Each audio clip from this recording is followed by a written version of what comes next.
Favourite team যখন বিশ্বকাপের মতো আসরে ফাইনাল খেলে তখন ওই ফাইনাল খেলা যখন দেখতে বসি, অপোনেন্ট একটা কর্নার কিক নিলেও ব্লাড প্রেশার বেড়ে যায়, একটা ফ্রি কিক নিলেও হার্ট ব্লক হয়ে যায়, মোটামুটি একটা অ্যাম্বুলেন্স সাথে নিয়ে তারপরে খেলা দেখা লাগে। তুই এগুলা জানোস না।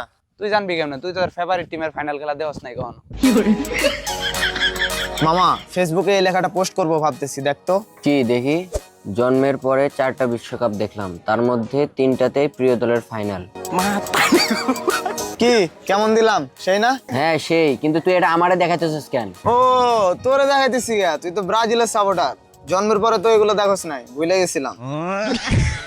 দেখ মামা, এরকম কথায় কথায় শুধু জন্মের পর বলবি না, তাইলে কিন্তু খুব খারাপ হবে। ঠিক আছে, জন্মের পরে বললাম না, কিন্তু পয়দা হওয়ার পরে তো দেখোস নাই।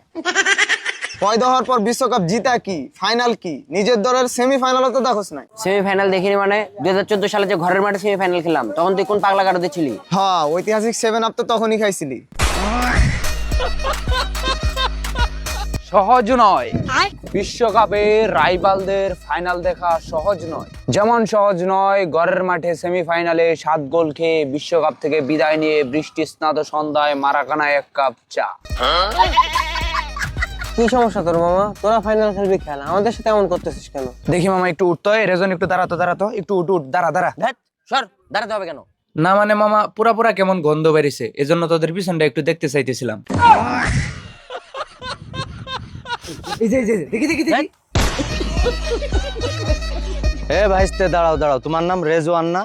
হ্যাঁ আঙ্কেল, রেজওয়ান। কেন, কি হয়েছে? তোমার আব্বুর নাম কি হানিংপং? হ্যাঁ, কেন? তোমার আব্বু কি বীর মুক্তিযোদ্ধা মীর জাফর স্কুল অ্যান্ড কলেজে পড়তো? আরে হ্যাঁ কাকু, এখন কি বলবেন সেটা বলেন। তোমার আব্বা আর আমি সেই ন্যাংটাকালের বন্ধু, একসাথে বিশ্বকাপ খেলা দেখছি অনেক। তোমার আব্বু ছিল ব্রাজিলের ভক্ত আর আমি ছিলাম এই অসহায় আর্জেন্টিনার ভক্ত। হ্যাঁ তো কি হয়েছে? কিছু হয় নাই, 2002 সালে ব্রাজিল যখন বিশ্বকাপ ফাইনাল জিতলো, তখন তোমার আব্বু আমার এই 2 গালে চড়াত করে 2টা থাপ্পড় দিছিল। হ্যাঁ ভালোই তো করছে। তারপর 2022 সালে আর্জেন্টিনা যখন কাপ জিতলো, তখন তোমার আব্বুর কোথাও আর খুঁজে পাইলাম না। পরে শুনলাম তোমার আব্বু নাকি এই পৃথিবী ছেড়েই চলে গিয়েছে। কথাটা কি সত্য? হ্যাঁ, আব্বু তো 2018 সালে মারা গেছে। ও, খুবই খারাপ হয়েছে। তো যাই হোক ভাইস্তে, আর্জেন্টিনা তো আবার ফাইনালে উঠে গেল। তোমার আব্বা তো ওইদিকে আমার কাছে 2টা চড় এখনো পায়, কিন্তু তোমার আব্বু তো পৃথিবীতে এখন নাই। ওয়ারেস হিসাবে থাপ্পড় 2টা তোমারই দিয়ে গেলাম, নেভার মাইন্ড।